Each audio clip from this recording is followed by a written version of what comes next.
it's true that the Labour Party, having won this colossal landslide so recently, has managed to squander that capital with immense speed. And that's a little shocking, more than a little shocking.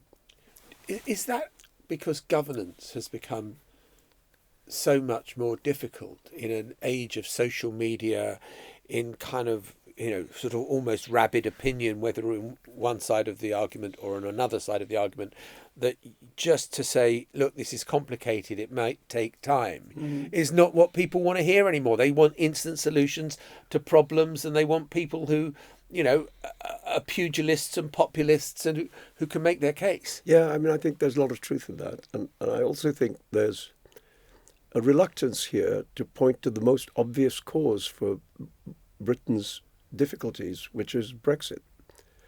The fact that that enormous shift in the economic structure of this country and its consequences explains not everything, but it explains really a lot of what's of the trouble the country's in.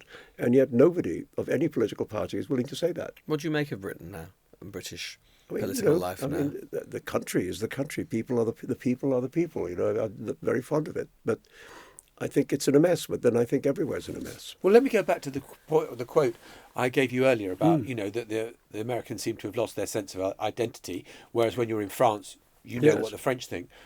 Has Britain lost some of its sense of identity, do you think? Maybe. As I say, I'm not here enough to really know that. But I do think the divide in society is here as well. And when societies get this deeply divided, then the idea of what it is to be a citizen, what it is to be a member of that society becomes questionable and uncertain and shaken. And I think there is some of that going on here.